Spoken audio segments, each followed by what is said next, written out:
Saudações aos telespectadores da TV AD Mossoró. Estamos em mais um programa Dinâmica do Direito. Nós temos aqui a alegria de ter nos estúdios o Dr. Júnior Melo, ele que é um dos editores do portal Terra Brasil Notícia, para tratar sobre a temática dos 100 dias do governo Lula. Então, vamos tratar aqui sobre temas atinentes à governabilidade do presidente, as decisões que ele tomou de ministros, bem como as repercussões no mundo da política. Então, permaneça conosco, voltamos já.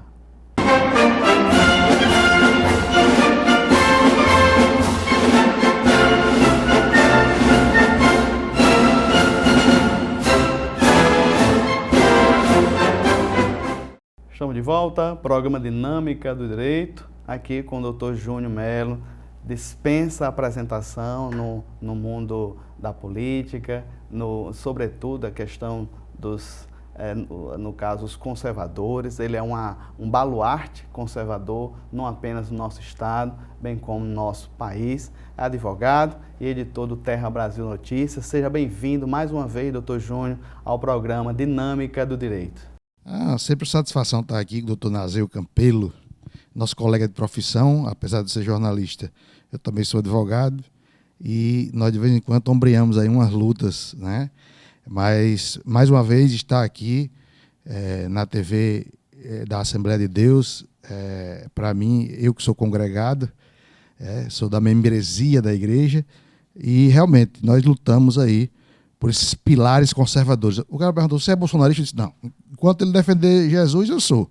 A partir do momento que ele não defender mais a família, Jesus, aqueles pilares, aí a gente para de defender o que eu acredito é que nós estamos passando por um momento difícil, né? E nossa luta não é inócua, não é em vão.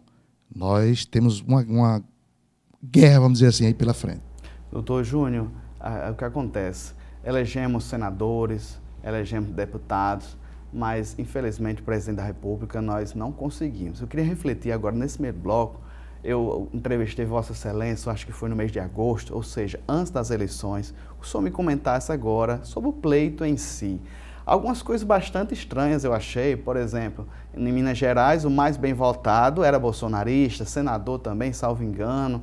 Em Minas Gerais o governador que apoiou o Bolsonaro se elegeu no primeiro turno. E o presidente da República lá não foi tão bem votado ou teria perdido da oposição? Perdeu. Como o senhor explica? Uma diferença pequena, mas perdeu. Tem um ditado na política que diz que quem ganha em Minas ganha a eleição no Brasil, né?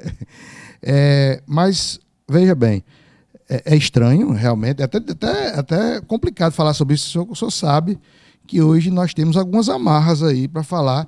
Ainda a imprensa é livre para falar, né? Ainda, mas não tudo. Mas assim, eu vejo com naturalidade, algumas pessoas dizem, não, porque houve fraude. Eu não acredito em fraude, mas eu acredito que houveram decisões que prejudicaram o pleito do candidato Bolsonaro, né? Mas eu acho que isso aí já está vencido, esse assunto. A grande vitória foi realmente que o Congresso hoje, senadores e deputados que foram eleitos, é um Congresso mais a centro-direita, mais conservador. Então foi um ganho, né, de qualquer forma. Não que nós não possamos conviver com progressismo, mas o problema é que o progressismo, que é minoria, eu acredito, porque 86% de conservadores tem uma pesquisa feita, todo mundo pode dar um Google aí, no Brasil, como é que uma minoria de 12%, 13% de progressistas no Brasil avançam tanto nas suas pautas? Porque, politicamente, foram colocadas peças, principalmente no STF, que foram dando decisões aí, e nós vemos. Mas, assim, o pleito passou. Eu acho que nós temos que trabalhar para que tenham bons candidatos agora para vereador e prefeito. Em 2026, não sei se Bolsonaro volta ou se vai ter outro candidato aí. Você falou em Zema parece que está no páreo aí, né? Já estamos falando de política nacional, né? Zema, o Tarcísio de São Paulo são bem cotados. E o Rogério Marinho, aqui do Rio Grande do Norte, por que não? Hoje é o líder da oposição. Deu um show aqui, porque a governadora foi eleita em primeiro turno. Ele, falando aqui numa linguagem mais popular, ele deu na cara da esquerda, porque Lula e a governadora perderam o quintal de casa, né? O senhor fala em oposição, doutor Júnior, e eu queria que o senhor focasse um pouquinho nesse ponto, como é que eles estão se organizando. O senhor que é muito bem influente lá em Brasília, com deputados, senadores, tem um ditado que diz que Com 6 meses é que eles vão saber onde é o banheiro, onde é que é as localizações, ainda mais se reunir e fazer uma oposição de qualidade. Como o senhor vê a oposição, a cara da oposição hoje no nosso país? Já estão se organizando, já de maneira sistêmica? Na verdade, você disse certo. São 6 meses para se organizar, né? Você tem que ter ali um leque de pessoas que tenham experiência. E aí, por exemplo, o deputado Sargento Gonçalves, conversei com ele, aqui do Rio Grande do Norte, é o primeiro mandato dele. E ele me disse, olha, eu tive que procurar, é difícil, é quase que disputa tapa lá, pessoas que entendam do regimento interno, que dêem uma assessoria boa para deputados e senadores. Mas eu acho que hoje o mundo está muito rápido, então, assim, eu vejo que parlamentares que entraram agora, que tem 3 meses, já estão saindo muito bem na tribuna, já entram com recursos viáveis. Então, a oposição a Lula é muito dura. 6 meses para o Congresso, mas o governo de Lula, que entrou em janeiro, né, no 1º de janeiro, ele já tem os seus 100 dias, né? E 100 dias geralmente é um marco para saber se o governo vai bem ou vai mal, né? Como o senhor vê a atuação dos presidentes de cada casa legislativa, do Senado e da Câmara agora, nesses 100 dias? Como é que o senhor percebeu? Pois o governo trabalhou pesado para eleger Pacheco no Senado. É interessante que o Senado era uma coisa assim que passava meio despercebido. Mas você vê o poder que tem na mão do presidente do Senado, porque ele é o presidente do Congresso. O Congresso, quando se junta a Câmara dos Deputados e o Senado Federal. E ele é o único que pode fiscalizar, por exemplo, o judiciário lá no Supremo Tribunal Federal.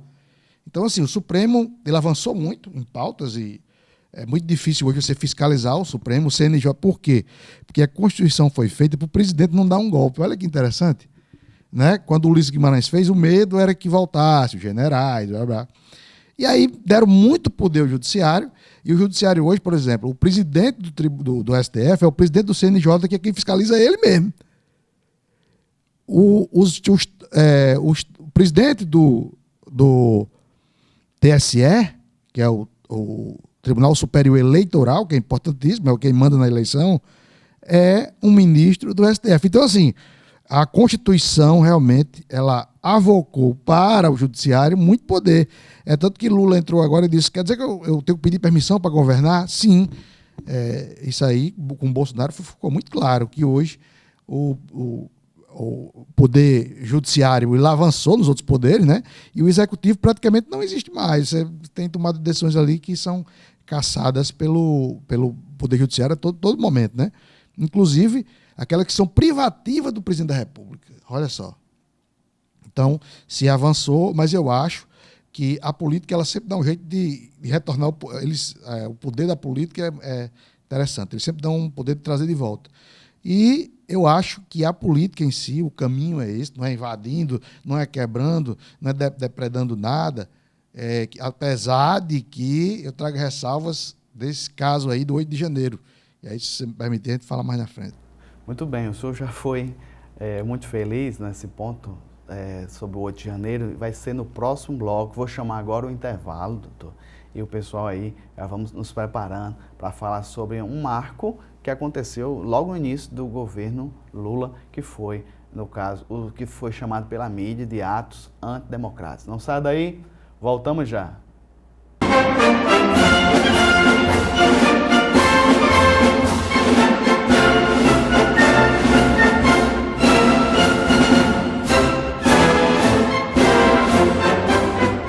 Estamos de volta, Dinâmica do Direito, conversando aqui com o doutor Júnior Melo, editor do site Terra Brasil Notícia. Estamos tratando aqui sobre os 100 dias do governo Lula. Doutor Júnior, 8 de janeiro, nós tivemos aí o que a mídia noticiou como atos antidemocráticos, cerca de 1.400 pessoas presas. Eu queria que o senhor comentasse sobre esse acontecimento e as repercussões desse caso também no meio político. Olha, um caso estranhíssimo, o Brasil não tem seu histórico de ter esse tipo de manifestação.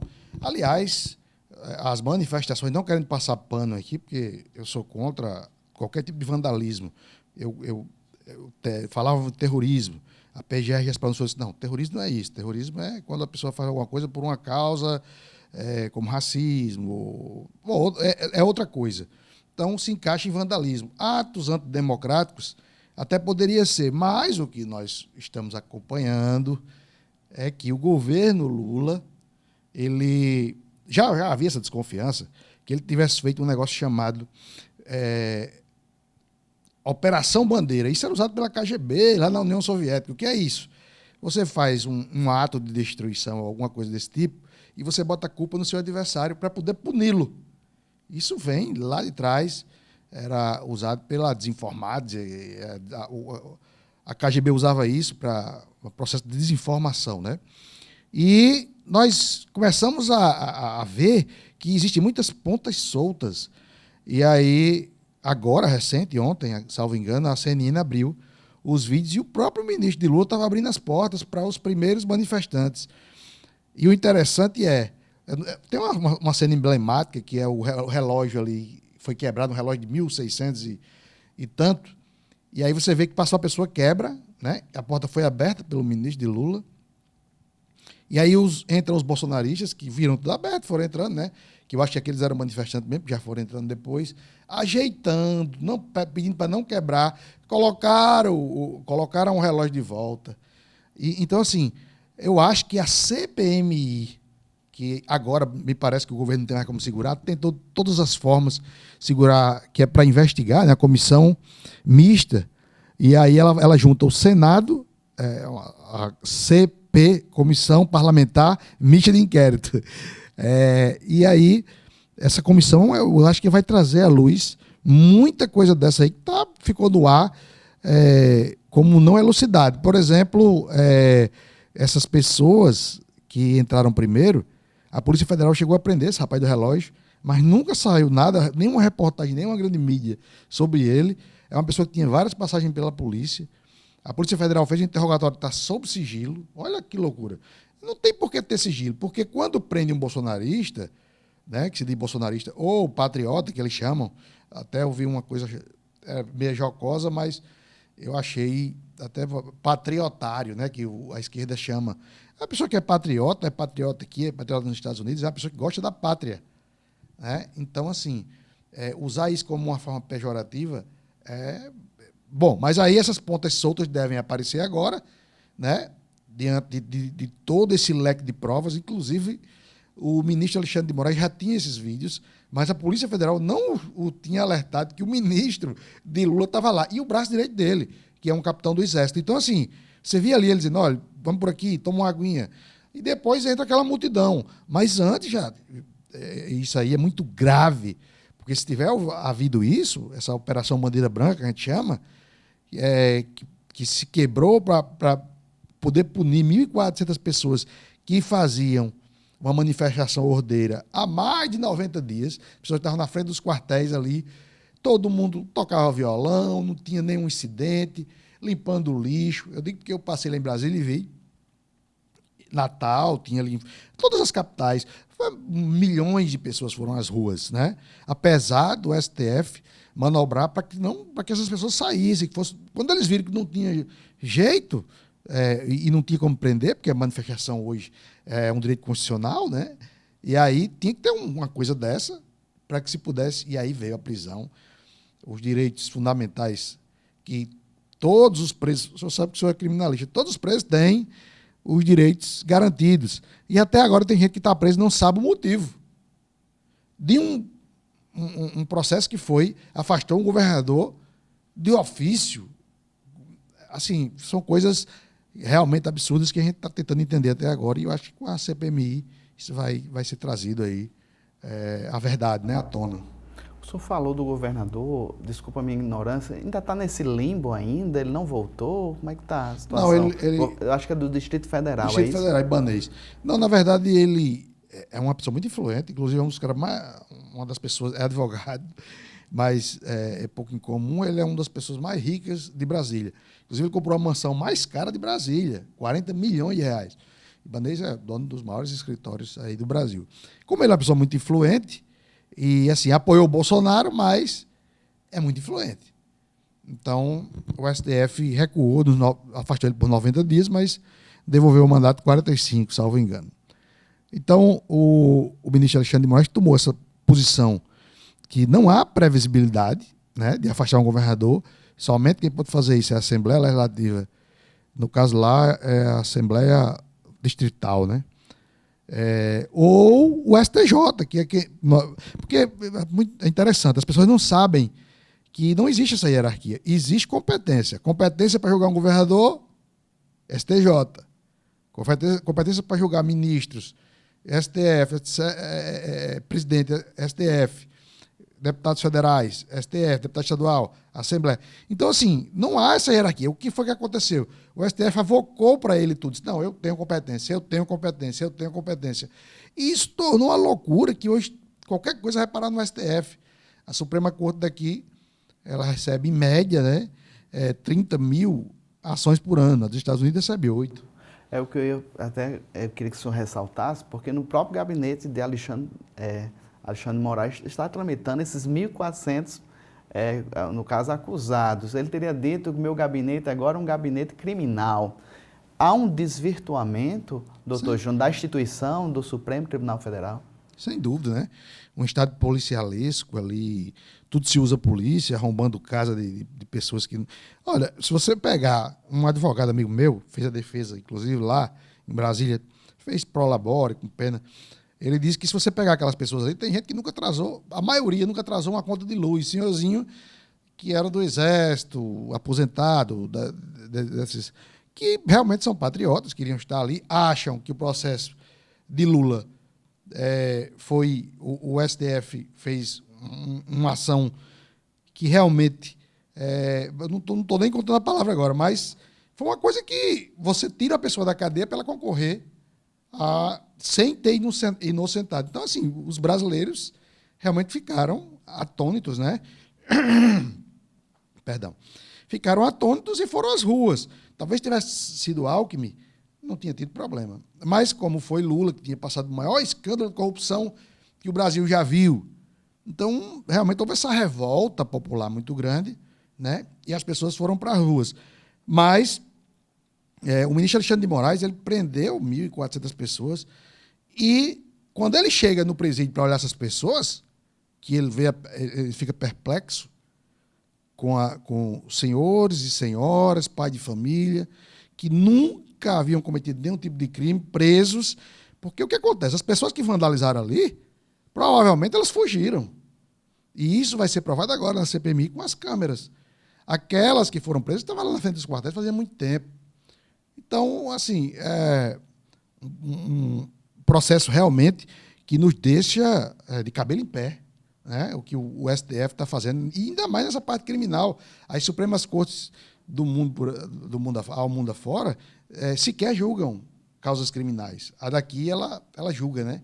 É até uma coisa meio incoerente, porque ela está ali para defender, para tirar dúvidas sobre a Constituição Federal. Não, a Constituição vai ser interpretada dessa forma. Tem coisa da Constituição que não precisa interpretar, e eles interpretam de outra forma. Então, assim, nós precisamos rever, né?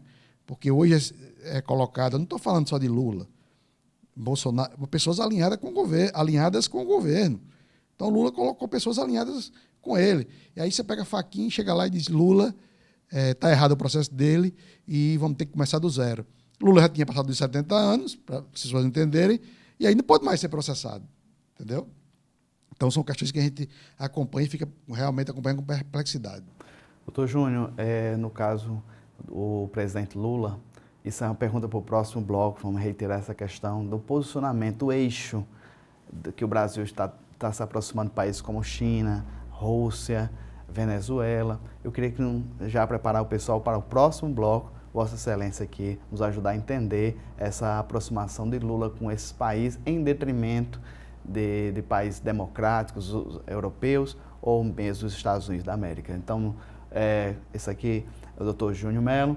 Vamos já tratar ainda mais sobre a questão dos 100 dias do governo Lula. Voltamos já.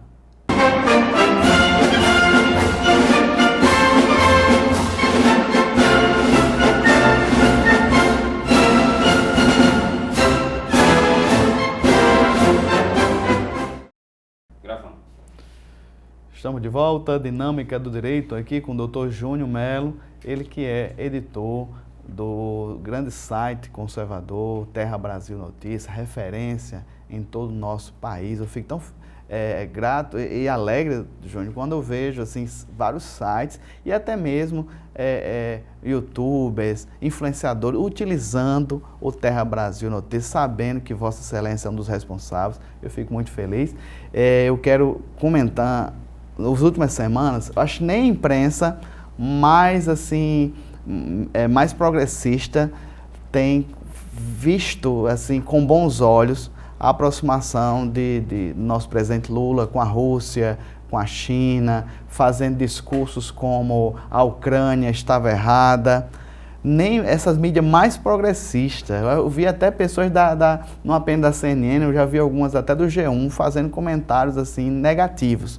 Como o senhor viu agora com essa pauta de Lula, essa aproximação, na verdade, de países como Rússia, a China? Olha, eu acho que é um desastre diplomático. Eu considero um desastre diplomático.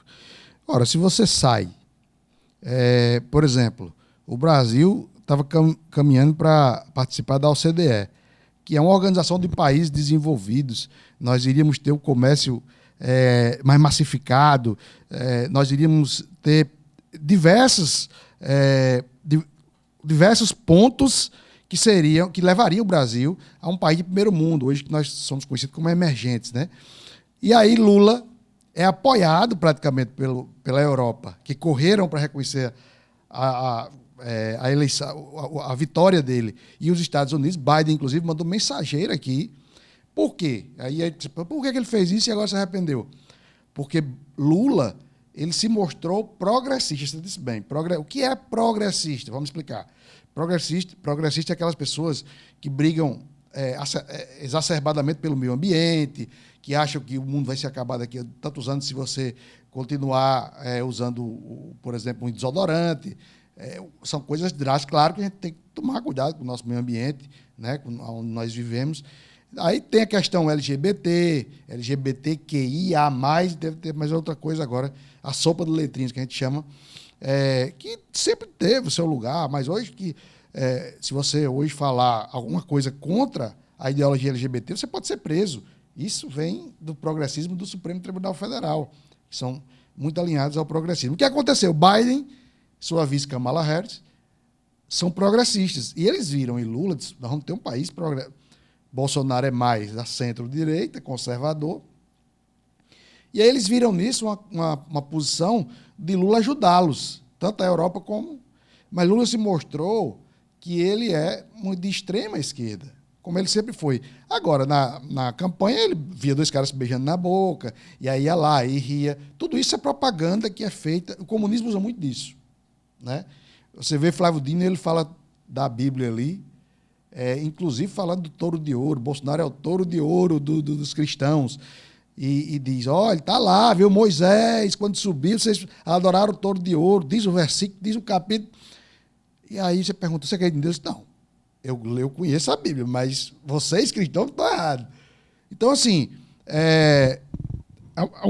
o comunismo, o socialismo, que dizem que o comunismo nunca foi implantado, o comunismo, todo mundo seria o paraíso da Terra, porque o comunista acredita que a Terra é o paraíso, só falta regular, todo mundo tem que ter o mesmo cabelo, a mesma casa, a mesma vida. E aí, os Estados Unidos, que são contra o comunismo e o socialismo, mas que são a favor do progressismo, apostaram suas fichas em Lula. Aí Lula, imediatamente, quando ganhou, disse, não é assim não, eu vou buscar meus amigos. Aí foi para você falou bem, um eixo, que é Nicarágua, né, que está perseguindo lá cristãos, sejam eles pastores, padres. Venezuela, a gente vê missionários sendo expulsos da Venezuela. Ou seja, esse embate com a igreja vai chegar aqui no Brasil. Eu estou falando isso porque a gente está numa TV de uma igreja, acho que é a maior igreja do Brasil, hoje é a Assembleia de Deus. E esse embate vai chegar para cada um de nós. Mas essa palavra, eu que acredito na Bíblia, né? Eu conheço e acredito. Já o Flávio Dino conhece e não acredita, né? E aí eu acho que é uma guerra mesmo. Isso está lá, está escrito que iria se passar por isso. Então, voltando aqui à geopolítica, Lula vai e se associa agora com a Rússia, com a Venezuela, com a Nicarágua. Olha para onde é que ele está nos levando. Desastre, esse desastre diplomático, né? Coreia do Norte. Coreia do Norte, que você tem uma Bíblia lá, você é decapitado, é metralhado. Então, os Estados Unidos se assustou. Disse, mas peraí, cadê aquela pessoa progressista que ia abraçar as nossas causas?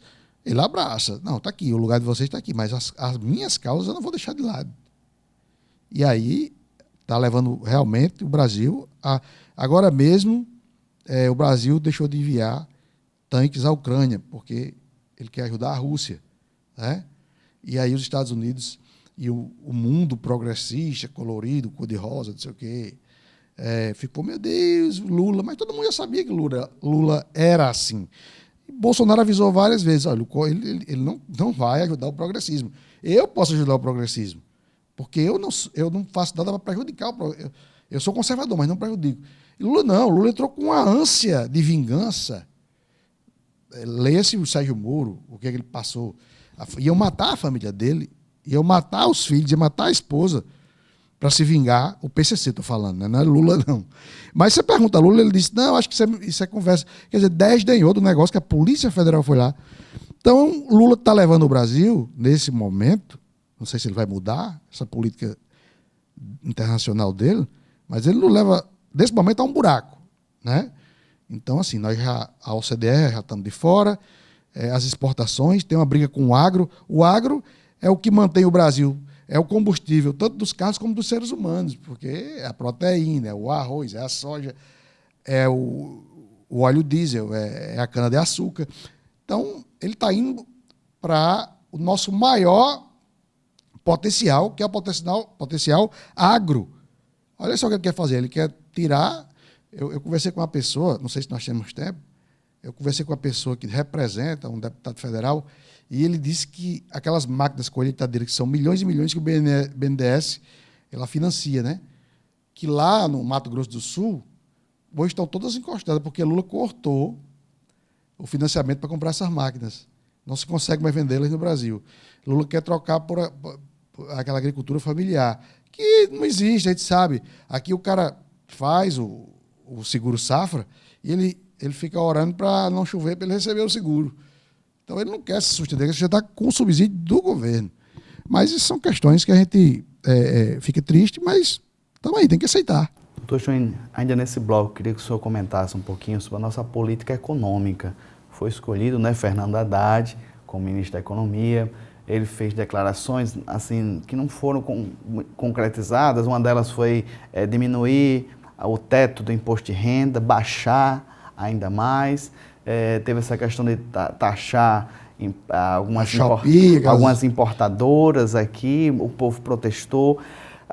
Eu vejo pessoas até mesmo do PT fazendo críticas a ele muito forte. A proposta fiscal de Haddad é um pacto com o demônio. Acho que foi uma senadora do PT que teria dito isso. Ainda nesse bloco, comenta um pouco sobre a política econômica do governo Lula. Olha, a política econômica do governo Lula estava sobrevivendo de um arcabouço fiscal que eles iam fazer, que ia melhorar a economia e tal. E aí estava segurando o bolso, estava segurando o dólar. O dólar até caiu, porque acharam que realmente ia ser bom. Quando você lê o arcabouço fiscal, eu vou transformar aqui em miúdos, né? O que é que acontece? Ele disse, olha, nós projetamos que próximo ano nós vamos ganhar, nossa economia vai aumentar e tal, e tal, e tal, e tal. Então, nós vamos gastar pensando nessa projeção do próximo ano. É como o cara diz assim, próximo ano, talvez, eu sou vendedor e talvez eu ganhe 5 mil reais. Então, eu vou gastar esse ano 10 mil, eu vou gastar esses 5 que eu tenho, mais 5 do próximo ano, porque eu sou vendedor e aí vai lá e não vende nada. É o que vai acontecer com o Brasil. O Brasil vai gastar muito. Quando for o próximo ano, porque não tem, o PIB vai estar caindo, superávit fiscal... Você vê que esse arcabouço não vai levantar o superávit. Não vai. Os economistas já falaram disso. Então, você vê hoje que há uma gana buscando cobrar impostos. Você falou bem, a Shopee e essas outras empresas chinesas que pegam a classe mais humilde. Você compra ali um vestido por 20 reais, No Brasil você não consegue comprar, né? Até $50, que dá R$ 250, você não pagava imposto. E aí Lula veio com muita sanha de que as pessoas paguem impostos. E uma das coisas foi... Aí ele vem desfazendo porque não tem palavra. Não vamos taxar até R$ 5.000 imposto de renda. Mentiu. Ele queria taxar até o salário mínimo, até R$ 1.800. Na verdade, um pouquinho mais. Depois ele voltou. Agora na Shopee e nessas empresas aí, ele também voltou. Não, Lula, ele está ainda naquele... Ele não vislumbrou o Brasil que hoje tem as redes sociais. E por isso ele quer calar as redes sociais. Aí entra o Terra Brasil, que trazemos aí tudo via online, nós não temos nada impresso, mas nós levamos hoje a 50 milhões de pessoas as informações. As pessoas perguntam, vocês são Mossoró? E onde é isso aí? Eu digo, aqui no sertão do Rio Grande do Norte. Não, eu já recebi proposta para ir morar em São Paulo, no Rio. Eu digo, não vou sair daqui não, porque eu gosto daqui, me sinto bem. É uma cidade ainda que a gente não tem trânsito, não tem poluição, meus filhos gostam, então eu me mantenho aqui. Mas o Terra Brasil, realmente, ele tem um irmão meu que já mora em São Paulo, outro em Brasília, e realmente ele é um site que cresceu muito. E aí, isso preocupa, porque antes era só o Jornal Nacional. O Jornal Nacional hoje que não tem mais credibilidade. Você escuta por escutar. E aquelas pessoas que são realmente... Por exemplo, eu não escuto só um programa, eu olho tudo, porque eu quero tirar daquilo ali, o bom daqui, o bom dali. Então, a audiência nacional, o cara despencou 60%. Então, não tem mais. Esses canais independentes, como o Terra Brasil, Pleno News, Revista Oeste, estão entrando. E as pessoas estão abrindo os olhos, e principalmente nas redes sociais. O Flávio Dino está com a missão de fazer amarras nas redes sociais, e isso é censura prévia, isso é Coreia do Norte. Isso é uma coisa que o Brasil nunca viu, que eu acho que está se aproximando nós vermos aqui, viu, no país. Doutor Júnior, vamos ter que chamar o intervalo, vai ter as considerações finais. Eu ainda queria que o senhor falasse um pouquinho sobre a queda de popularidade de Lula. Já temos alguns índices, algumas estimativas de que ele começou bem e já está em uma queda sensível. E tudo isso no próximo bloco. Permaneça conosco, voltamos já.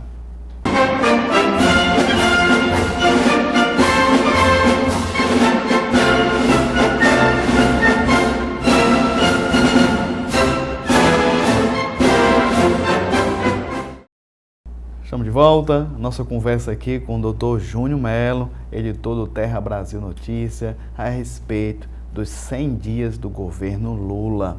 Falamos aqui das escolhas políticas, o eixo, a aproximação do Brasil com países ditos, considerados de esquerda e mais progressistas, em detrimento de países mais conservadores ou de direita. Falamos aqui a questão das escolhas econômicas e desses 100 dias, doutor Júnior, tem aqui alguns índices, o senhor pode comentar ou negar os mesmos, mas eu tenho aqui alguns índices da popularidade de Lula. Apresentou-se aqui essa semana que ele começou com 40% de aprovação e baixou agora mesmo, mês de abril, para 36%. No caso, a desaprovação dele negativa total, era 20% de início, já está subindo para 29%. É o povo reconhecendo a má escolha que foi feita, doutor Júnior? Sem dúvidas, 9% subiu aí de desaprovação em 3 meses. Chegar em um ano ele vai ter menos de 2 dígitos, né? Vai ser um Dilma, né? Um Dilma 2, Dilma 3, na verdade, né? Porque um foi empichado e o outro... Então, eu vejo com naturalidade isso aí, porque nós já esperávamos que Lula não tivesse... ele vai se segurar aí no momento que ele quer dar ao funcionalismo público, né? Que realmente a massa votou nele, do funcionalismo público, porque aí eles querem aumentar o salário, não querem saber questões nem ideológicas, é mais salário mesmo. E Bolsonaro enxugou muito essa área, né? Então, realmente, eu acho até que Bolsonaro deveria ter sido mais flexível e ter dado um aumento, realmente. Mas, olha, é desastroso você ver em 100 dias, né? 3 meses e alguma coisa, você vê um governo despencar 10% Aliás, ele não despecou, ele aumentou na rejeição. A pessoa que diz, não quero mais ver esse homem mais nunca. Então, 10% de 200 milhões de brasileiros dá 20 milhões de pessoas que mudaram de ideia em 3 meses. Né?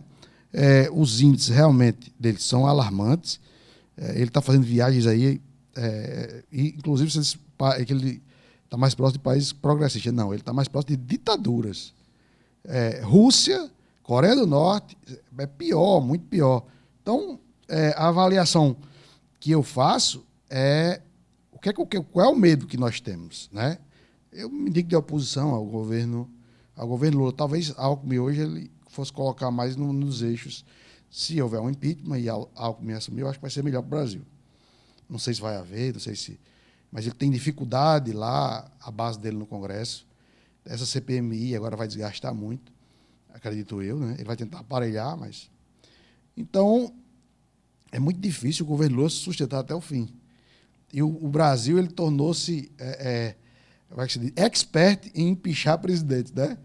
Porque você não vê, a não ser um país que tenha primeiro-ministro, aí se troca. Mas um país que tem presidente, houveram aí tentativas de impeachment, foram algumas, né? Que inclusive chegaram ao plenário. E impeachment tivemos 2, né? 2 presidentes, agora, depois da redemocratização. Então é difícil o governo Lula se sustentar, ainda mais da forma que ele entrou, com esse já desgastado, né? Pelo que Lula fez, está provado, porque devolveram não sei quantos bilhões de propina, e foi do governo Lula. Então, assim, eu acho que esse índice tende a aumentar de negatividade, e eu acho que Lula ele vai chegar em um ano com menos de 10%. E aí sim, o governo fica insustentável porque não tem governabilidade, não tem apoio popular. Qual é o deputado que vai botar sua digital lá, você sabe que o povo todo está contra ele? Está entendendo? É como na CPMI agora. Quem é que tinha agora de retirar a assinatura? Ele ofereceu lá 60 milhões. Mas quem tirou saiu estampado nos jornais. Aí o cara disse, se vendeu. Quer dizer, fica uma mácula no seu currículo. Então, eles acharam por bem agora, não, vamos, não tem mais jeito, vamos tentar agora aparelhar a comissão, botar pessoas do governo na comissão. Doutor Júnior, vamos já nos aproximar das considerações finais. O senhor faz parte de uma remanescente da imprensa livre no nosso país. Nós percebemos um movimento, fala-se, né, que, por exemplo, plataformas como o YouTube têm caçado vários, no caso, produtores de conteúdo, conservadores, não vou citar aqui nomes, sim, claro. Seja desmonetizando, seja não repercutindo, fala-se até de desinscrição, não sei nem se essa palavra existe, deixar de ser inscrito, né? Desinscrição automática. Eu sei que o senhor já tem outra plataforma, o senhor já tem outro meio de se ter, mas hoje os pequenos estão tendo dificuldade, mais dificuldade, ou o senhor mesmo, que eu considero um grande canal, ainda tem uma certa resistência dessas plataformas, desses meios de comunicação? Não, sem dúvidas, plataformas digitais nós somos inclusive pequenos. Nós somos grandes no site, mas pequenos nas plataformas digitais. Eu acho que vai haver um embate muito grande do governo Lula com porque nós temos um marco civil que já rege isso aí, e elas não estão só obrigadas a retirar. Teve uma audiência pública e eu vi que a pessoa do YouTube disse, olha, nós já tiramos tantos canais brasileiros que vocês pediram que se passar disso nós vamos quebrar. Então, assim, nós não podemos ser tão radicais. Ou seja, chamou o STF de radical. O STF quer que tire em 2 horas, senão dava uma multa de R$100 mil. O Twitter chegou na reunião com o Flávio Dino e com o próprio ministro Alexandre de Moraes e disse, não, aqui não tem nada errado, não. A pessoa... vocês querem esconder que houve um atentado numa escola? Vocês querem que a população não saiba disso? Eu estou entendendo isso? Não, mas é porque propaga, e a Globo disse, não, peraí, a Rede Globo mudou porque ela quis.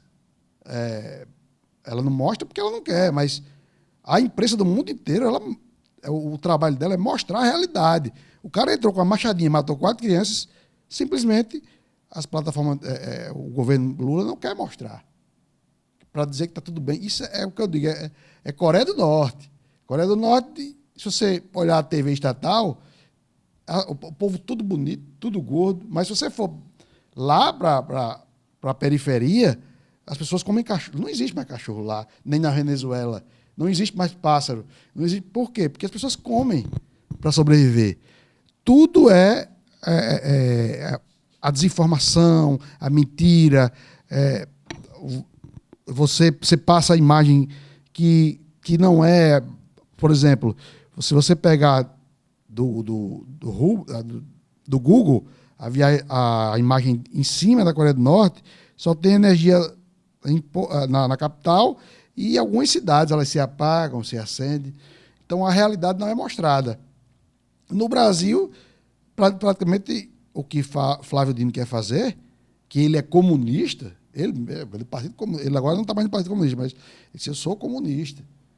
É exatamente isso. É regrar, é fazer a pré-censura. Peraí, quem é? Doutor Nazeu Campelo, Júlio de Mello? Não, então, peraí, primeiro vamos ver o programa dele, ver se tem alguma coisa errada. Se tiver, isso houve na ditadura, né, que chamam de ditadura, o regime militar. E nem era assim, era uma coisa até mais light. Ele quer que se retire imediatamente do ar, e aí isso não existe, isso, no mundo inteiro não existe essa consequência. Claro que as plataformas mesmo, Google, Twitter, Facebook, elas retiram quando tem violência, sexo explícito, mas uma questão, por exemplo, política, se você tirar do ar, não dá a liberdade que a pessoa tem lá, resguardada no artigo 5º da Constituição, é um negócio que, se realmente for adiante esse plano de Flávio Dino e do PT, nós daqui a pouco não vamos poder mais falar em praça pública, inclusive de Jesus. Já pensou um negócio desse? Situação delicada. Doutor Júnior Mello, desde já quero agradecer a Vossa Excelência ter tirado o seu tempo, que é muito corrido, o senhor produz conteúdo, o senhor é advogado, o senhor é pai, o senhor é esposo, então tirar o seu tempo para vir aqui, em nome do pessoal de casa, em nome de toda a TV AD, eu quero estender um muito obrigado.